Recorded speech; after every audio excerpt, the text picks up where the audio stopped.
We're going to the World Health Organization. As they say, just like HIV, COVID-19 may never go away. Mike Ryan, who is the executive director of the World Health Organization Health Emergency Program, has said that just like HIV, the novel coronavirus may never go away. He was speaking in an online briefing yesterday, and he said the virus may just become one of the known viruses that kills people annually around the world. Now, this virus, like he said, may become another endemic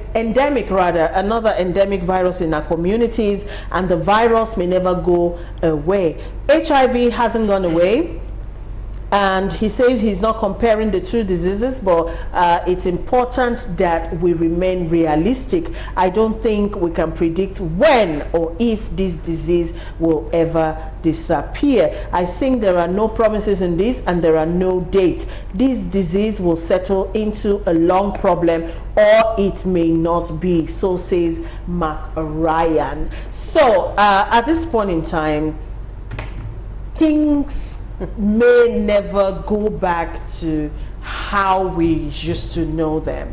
And when I saw this story first time this morning, it made me a bit depressed, you know, to know that what we're battling could actually be a lifelong thing, you know, where we continue in this kind of scenario where people are wearing masks everywhere, where you might never be able to hug your loved ones again, never be able to do things, you know, in a carefree manner anymore. And I know a lot of people might be wondering, how are we now going to be living our lives with coronavirus, you know, the scare of coronavirus always in the air? Now, Mr. Somi Uranta, that's actually why you're here.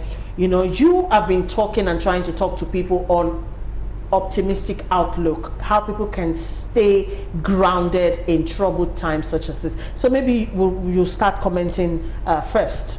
Thank you very much. This is actually within my purview. You see,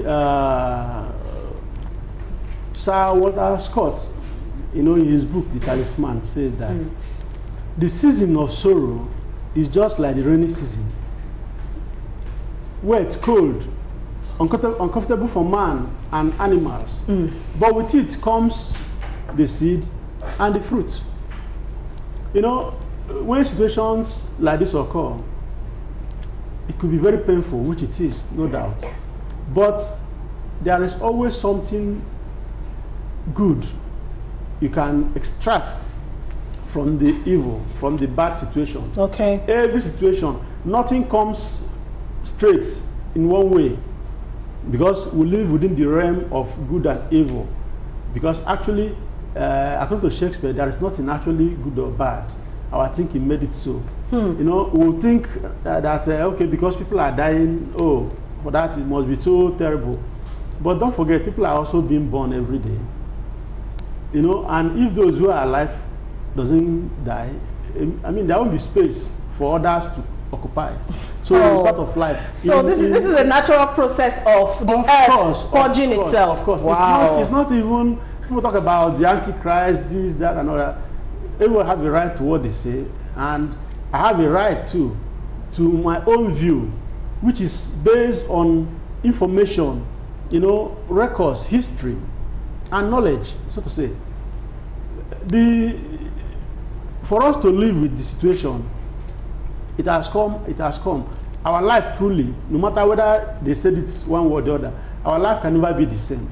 You know, when churches do events, they say, oh, you must attend this seminar, or this crusade, and your life will never be the same again. This is actually where the reality. You see, in every period, it's about 100 years ago that this kind of a thing occurred in the world. So at every circle, when the circle is fully rounded, something will happen that will usher in a new phase of life. That is the way the world has always been. Now, for example, look at it. Who knows that people could be doing lectures online, churches online. Each time a situation occurs where people want to move from one level of understanding of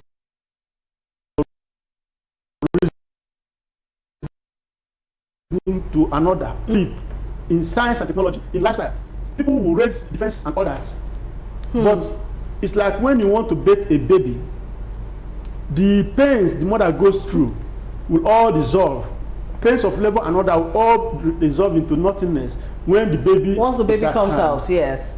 When aeroplane was to be brought into the world, you know, when they were about to invent aeroplane, they say, oh, if an aeroplane is invented, that Jesus Christ, that the world will just, this is the Antichrist, that they want to put people in a coffin and fly them, that will just kill mankind, you know, destroy mankind.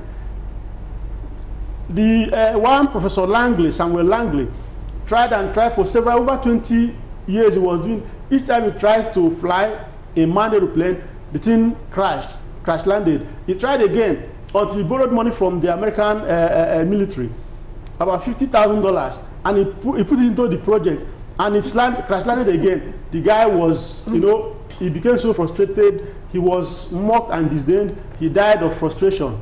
But unknown guys, Oville and Olive,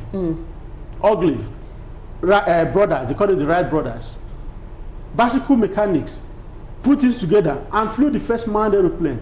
Today, even the people who said aeroplane is a coffin that will bring about the Antichrist, that will eliminate and exterminate mankind, are owning private jets today. You see, what about motor car? When Henry Ford invented the first motor car, it was so difficult. It doesn't have a reverse gear. But he started moving on.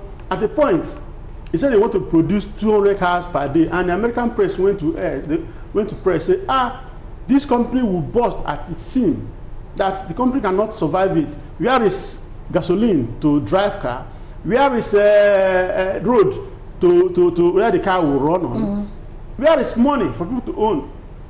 In fact, in the annual AGM, annual general meeting of the company, Detroit Motor Company, Ford, the members were saying, look, the board members say, look, this thing we are doing, the press say we are going to bust and everything will collapse. Yeah, I said, look, we are talking about 200. We are working from 100 going to 200 per day. And people are saying this. Don't listen to these people. They don't know what they are saying.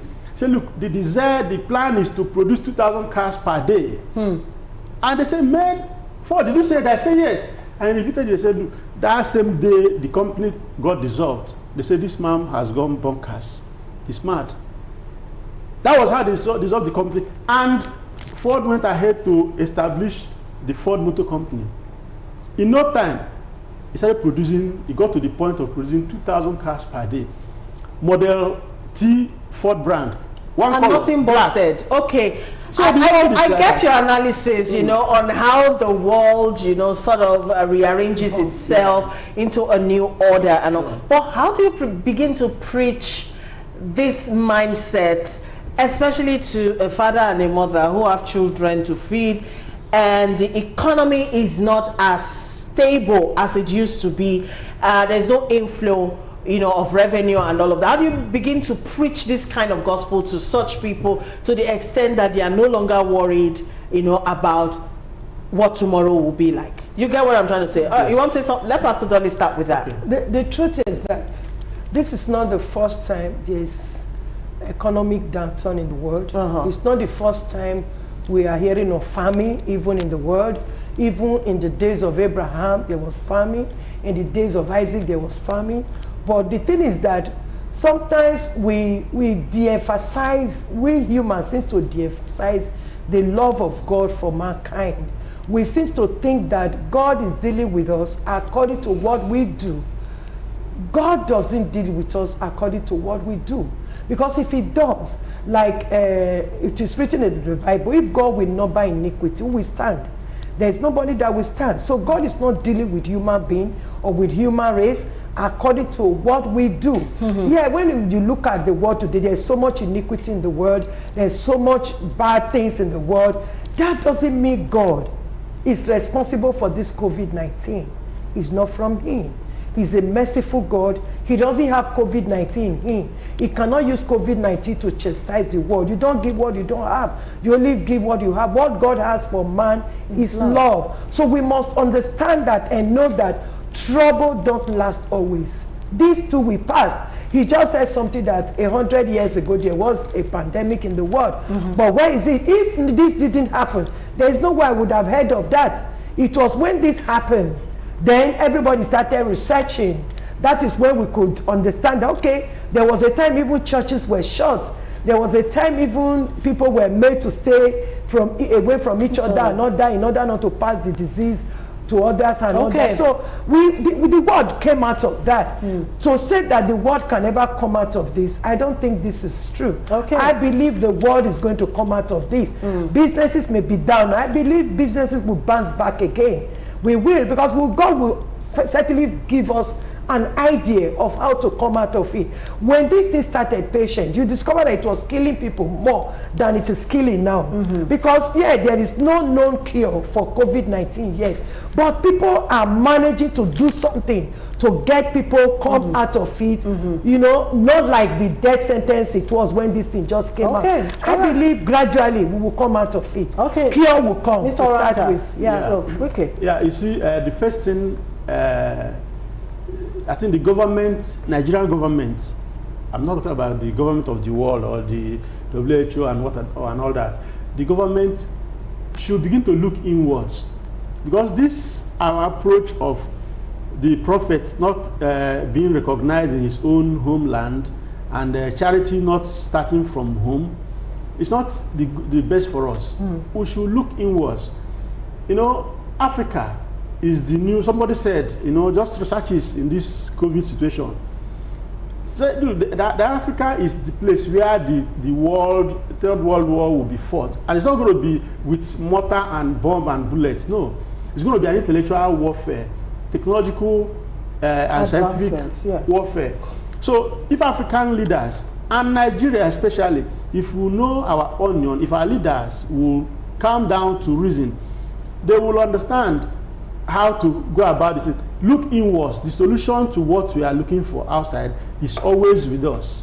It's always with us. So, for the individual, you cannot wait for the government, because the government, every society throw up a government or a leadership of their own kind. The people who are ruling us are not from outer space. So they are a product of this society. But for the individual who wants to move forward, those are the ones I'm interested in. You see, whatever, everybody has something God has put for you, or put in you, deposited in you upon creation. You know, there's this story of a woman who said the husband, you know, died, and then he doesn't have, the debtors were coming to take the children away, you know, into slavery because of the debt the husband owed. And he went to meet a prophet, and the prophet said, look, go and, I said, what do you have? He said, nothing, save for a jar of oil. I said, okay, go and look for drums, gather it and lock yourself in and start pouring it in. When you feel it, whatever you get, use it, sell it, and take care of your children and the debt. Now, everybody, before God created us, he deposited himself in different measures according to our capacity and capability, that in case, in times of crisis, we should be able to draw upon that reserve. We might think that the oil we have, the jar of oil, is not enough. It's not enough, But when you start pouring it with faith, faith is not just, faith is imaginatively. When, you know, they say imagination is, you know, a preview of life's coming attraction. So when you see the thing going, I mean, how you visualize it, that's how it will come out for you. Okay, all right, because of time and all of that, I like the optimistic outlook that you have been talking about. You know, for every bad situation, there might always be a good outcome. It just depends on how you look at it. Okay, Rose from Yanokpaja says, good work, Pat. I love the buzz. Please, any idea on school resumption? No idea for now, Rose. And then she went on to say, that man can never find true love. Oh, the auntie should just move on. All right, good advice coming from Rose. All right, now, we know that we're in dire situations as it were with the COVID-19 pandemic, the world over, and with this recent announcement by the World Health Organization that this virus might really never go away. It might remain with us. We need a new mindset to begin to operate, you know, living with COVID-19 in a positive manner. Now, Mr. Somi Uranta will be online, you know, discussing optimistic outlook. What's your social media handle so people can follow you? And it's free, guys, by the way, so just have data connection and just hook up. Very quickly. Yeah, Somi Uranta on Somi on Facebook. Uranta Somi on Facebook, and then Somi Uranta _ on Instagram and Twitter. Okay. And then it's on Wednesday by 9 a.m. to 10 or 2 to 3 p.m. Okay, all right. Too many bad things in the news. Why wouldn't you just hook up to this free webinar and just hear positive words that will help you get through these perilous times? Thank you.